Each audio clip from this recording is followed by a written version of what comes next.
Evangelho segundo o Espiritismo, e hoje nós vamos dar continuidade aos nossos estudos, fazendo a leitura do capítulo 19, A Fé Transporta Montanhas, do item 12, A Fé Humana e a Divina.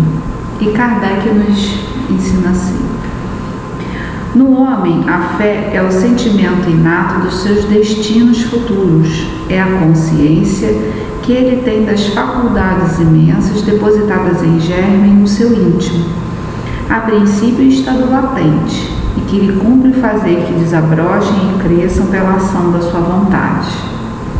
Até o presente, a fé não foi compreendida senão pelo lado religioso, porque o Cristo a exalçou como uma poderosa alavanca e porque o tem considerado apenas como chefe de uma religião.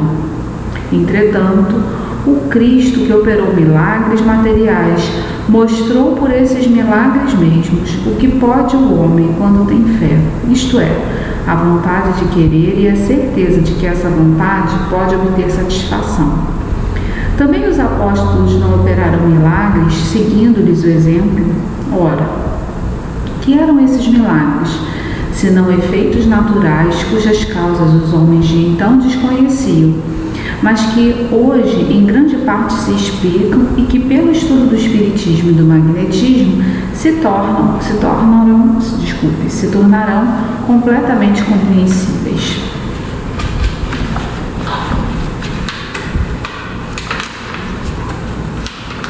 A fé humana ou divina, conforme o homem aplica suas faculdades à satisfação das necessidades terrenas ou das suas aspirações celestiais e futuras, o homem de gênio que se lança à realização de um grande empreendimento triunfa se tem fé, porque sente em si que pode e há de chegar ao fim colimado, certeza que lhe faculta imensa força.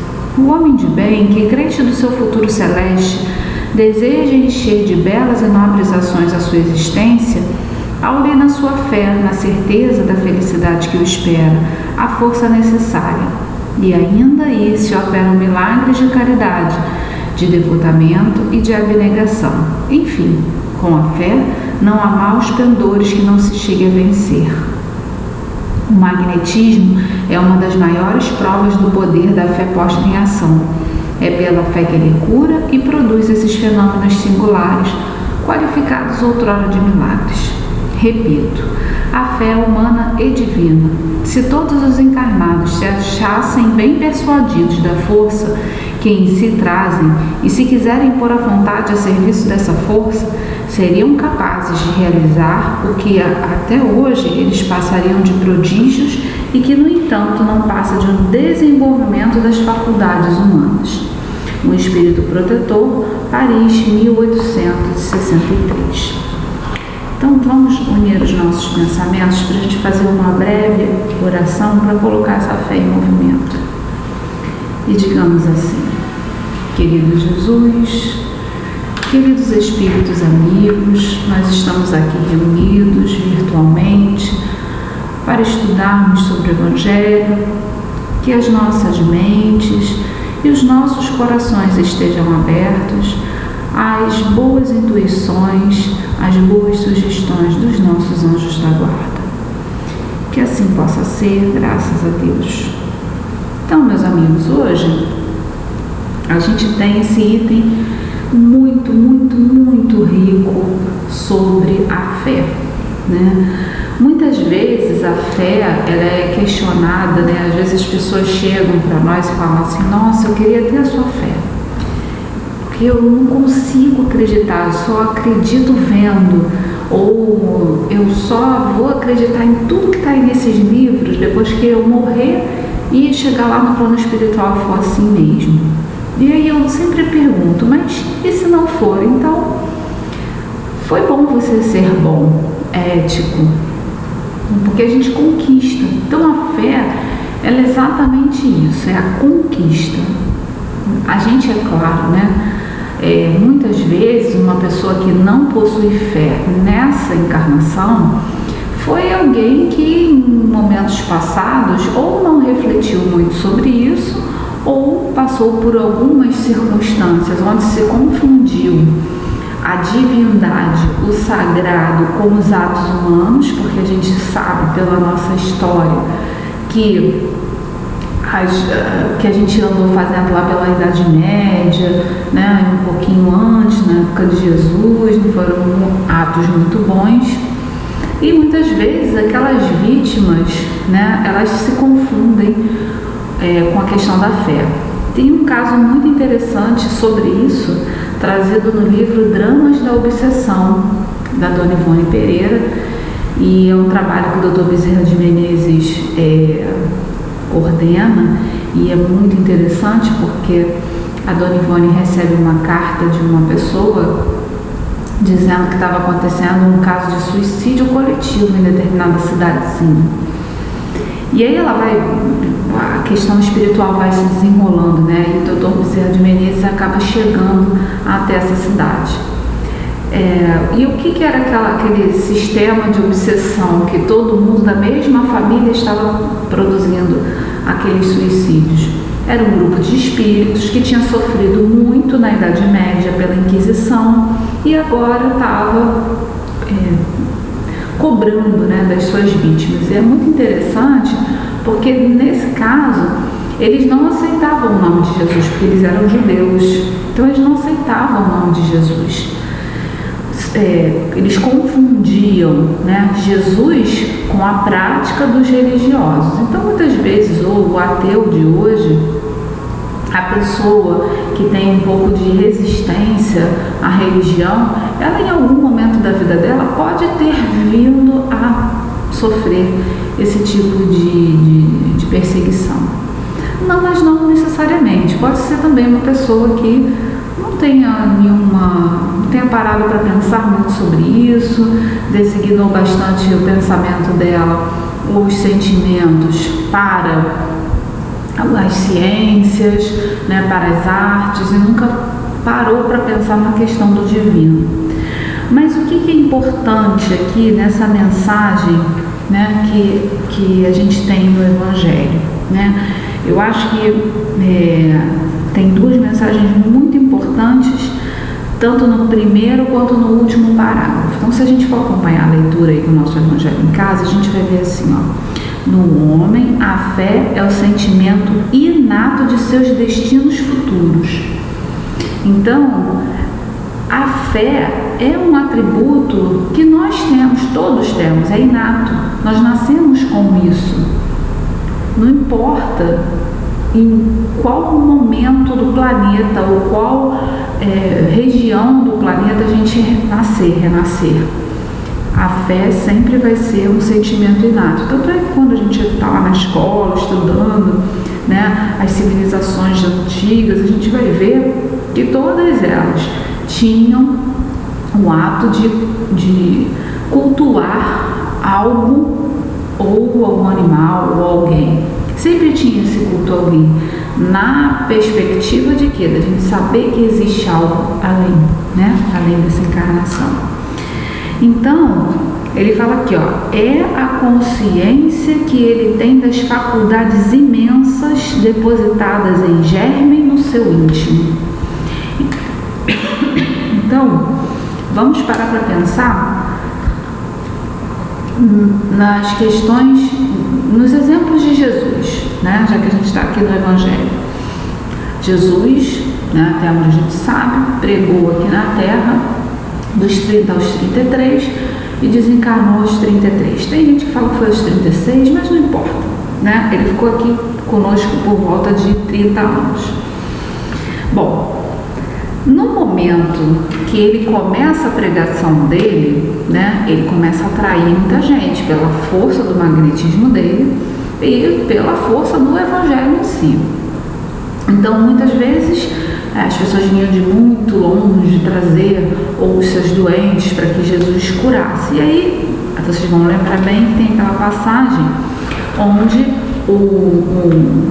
uma pessoa levou o seu familiar lá que estava sofrendo de um processo obsessivo.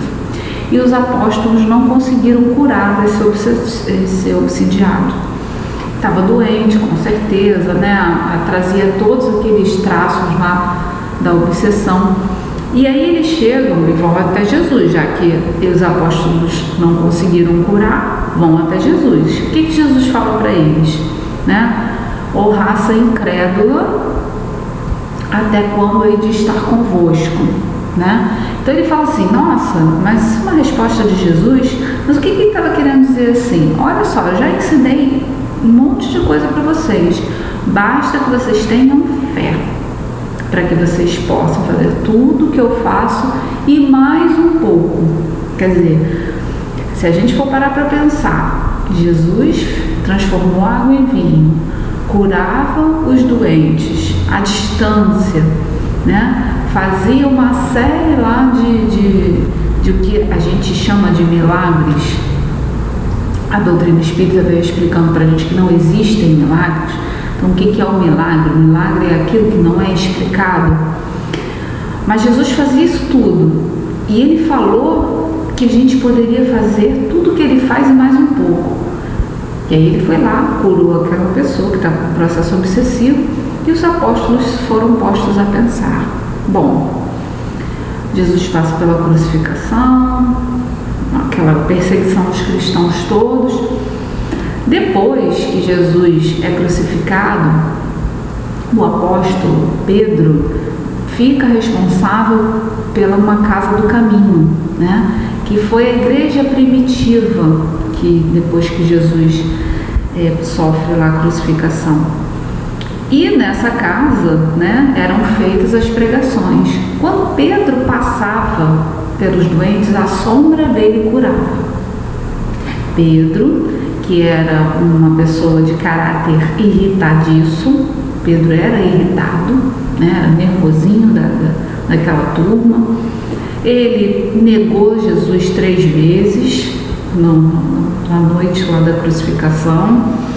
Ele tinha família, tinha esposa, tinha sogra, vivia lá da pesca e ele se transformou de repente? Não, isso foi uma construção que foi acontecendo, ao ponto de, na mesma encarnação, ele mais jovem, enquanto estava lá com Jesus, não conseguir fazer toda aquela cura magnética, e depois, mais velho, mais sábio, fazendo com que a consciência dele tivesse despertado, né, a consciência divina dele, aí a sombra dele curava, né? Então a gente vai vendo que de fato a fé é uma construção. Nós não vamos do dia para a noite passar a acreditar em tudo e qualquer coisa, não. Cada dia a gente vai botando um tijolinho, vai botando um tijolinho, vai botando um tijolinho, e aí a gente vai fazer uma construção sólida daquilo ali. Bom, ele fala que até ao presente a fé não foi compreendida senão pelo lado religioso, né? Porque o Cristo a exalçou como uma poderosa alavanca. Então, a gente entende muito a questão da fé pela religião, mas a fé não é só isso, a fé é crença, certeza em algo. E hoje em dia, a gente vê, né, aí nesses movimentos de coaching, de motivação, dentro das próprias empresas, uma tônica, né, um verbo do acredite a si mesmo, em si mesmo. Então, no momento em que as pessoas passam a ter crença, a crença em si mesmo, aí o pessoal da psicologia principalmente fala muito das crenças autolimitantes, né? O que seriam isso? São as situações que eu acredito tanto naquilo que eu não sou capaz de fazer, que eu não faço. Não adianta. Enquanto eu não acreditar que eu sou capaz de algo, eu não vou conseguir fazer. Então é isso que Jesus veio trazer para a gente há 2000 anos atrás. É claro que a gente está dentro de um ambiente religioso e a gente só fala muito com relação à fé por conta desse viés religioso, mas a fé é qualquer crença, né? Então eu acredito que eu posso, por exemplo, lá comprar um carro assim assado, cheio de coisas e tal. Se eu tiver fé que eu consigo aquilo, eu vou conseguir desenvolver em mim habilidades de trabalho para chegar e atingir aquele objetivo. É isso que se resume a fé, né? É a crença. E aí vamos ver o que o Espiritismo nos traz. O que o Kardec pergunta na questão 132 do Livro dos Espíritos? Qual o objetivo da encarnação? Kardec perguntou, ora, né? Para que serve a gente estar aqui encarnado se existe um plano espiritual bem melhor do que aqui no plano material? E os espíritos responderam, existem dois objetivos. O primeiro é com que a gente evolua, fazer com que a gente evolua, se melhore dentro da lei de progresso. O outro objetivo é ajudar a Deus na criação. Então, na medida em que a gente vai evoluindo, a gente também está ajudando na criação. E tudo que a gente aprende, seja no plano espiritual, seja no plano material, a gente só consegue consolidar, de fato, fazer a prova dos 9, ver se a gente aprendeu de verdade quando a gente está na carne. Por quê? Porque a carne, quando a gente está encarnado, a gente dá uma nublada no olhar, é como se ficasse assim, mais cinzento, a gente não tem muita clareza do que está acontecendo. E aí, o que vai acontecer? Vai me exigir uma fé maior em mim. Então, para eu realizar alguma coisa, eu preciso de mais vontade. Que lá em Leon Denis vai me dizer que a vontade é uma das potências da alma. Então, na hora que eu vou realizar alguma coisa, eu preciso colocar em movimento o meu pensamento, a minha inteligência, a minha vontade, ou seja, eu preciso acreditar nisso tudo. E isso é a fé. A fé é a crença em alguma coisa. E a fé divina e humana, né, humana e divina, como ele está trazendo aqui, é a gente desenvolver essas potencialidades todas no âmbito do espírito, que é o que comanda todo o resto, nosso corpo. Então, por exemplo, se eu estou lá, eu vou ficar doente, ai meu Deus, tem essa Covid aí, eu vou pegar do Covid, eu vou adoecer, daqui a pouco. O que você faz com aquele pensamento? O pensamento é matéria. Você acreditou tanto naquilo que você iria se contaminar, que o teu sistema imunológico abaixa e você acaba atraindo esses infusórios que estão no ar. E aí, quando ele entra em contato com você não está com o seu sistema imunológico bem fortalecido, pronto. Tanto é que vão ter pessoas que vão ser expostas ao vírus e não vão manifestar, até tem o vírus em si, mas não manifesta nenhuma questão, nenhum sintoma. Já outras pessoas acabam desencarnando disso, né? Então isso se aplica para essa situação que a gente está vivendo agora, mas se aplica para qualquer outro tipo de doença, não especificamente uma doença, o Covid, isso é para qualquer coisa, para nós começarmos a perceber como o nosso pensamento tem força.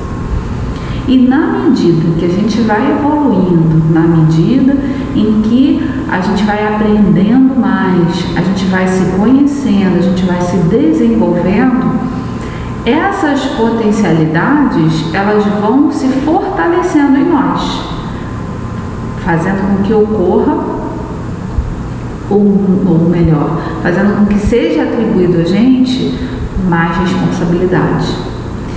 Então é aquela história, quanto mais sei, mais responsável eu sou.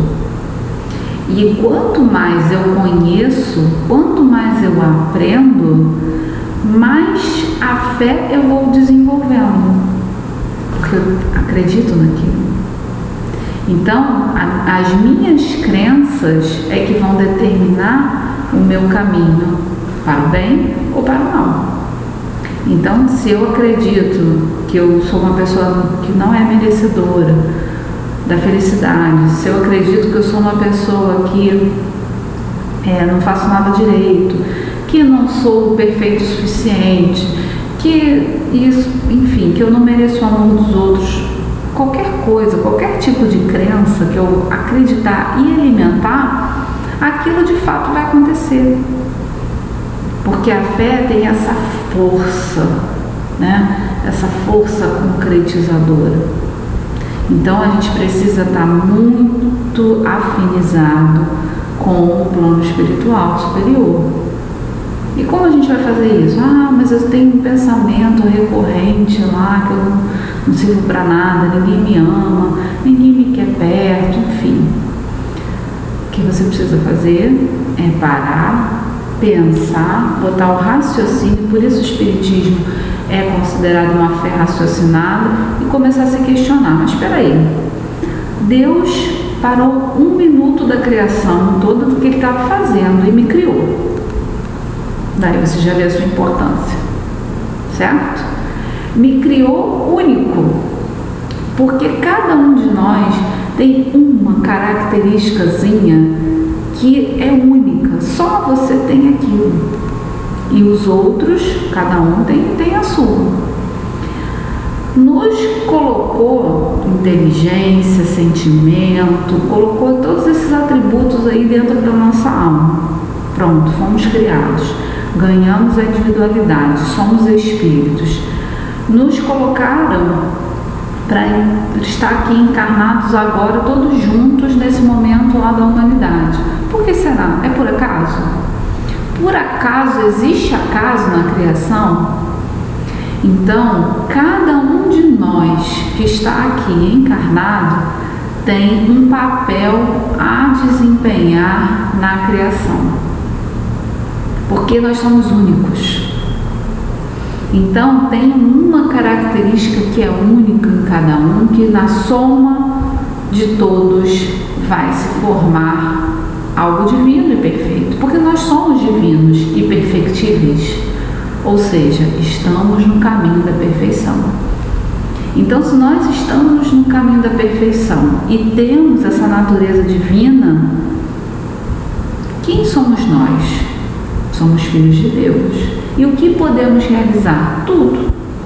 Aí a gente volta em Jesus. O que Jesus falava? Vós podeis fazer muito mais do que eu faço, mais do que eu faço. Falta-lhes a fé. Basta que credes. Então, no momento em que a gente começar realmente a acreditar que nós somos divinos, que nós possuímos essa potência, que nós estamos aqui encarnados para ajudar a Deus nessa criação, não é para a gente ser mais magro, mais gordo, mais rico, mais pobre, morar no Brasil, não morar no Brasil, não é para nada disso.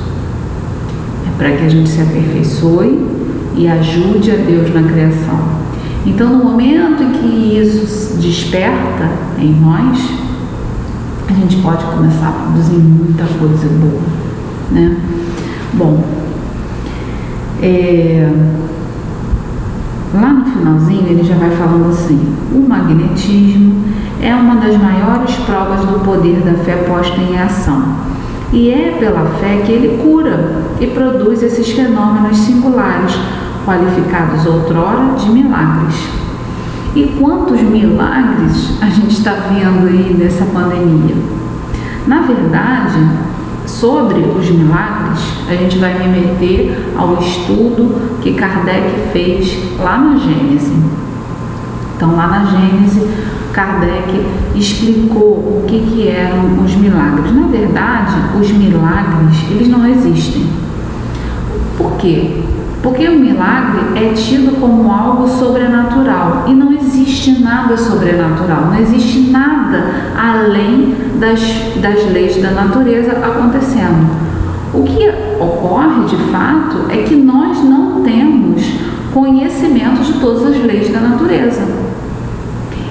E além de nós não termos o conhecimento de todas essas leis da natureza, nós ainda não sabemos reconhecer em nós os filhos de Deus que somos com esse DNA divino que temos. Porque aí, quando isso acontecer, a gente vai colocar o magnetismo em ação. E o que é o magnetismo? É essa força de atração, de manipulação desses fluidos, do fluido do cósmico universal que a gente aprende lá no Livro dos Espíritos.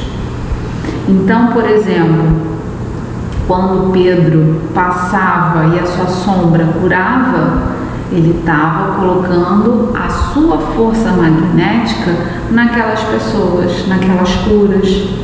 Porque não é que ele não soubesse que a gente estava sendo curado, mas a compaixão e o amor que ele tinha dentro dele por aquelas pessoas que estavam buscando ali a cura era tão grande e a vontade de ajudar era tão forte, que ele conseguia direcionar esse magnetismo para aquelas pessoas que ali perto dele estavam. Da mesma forma, Jesus.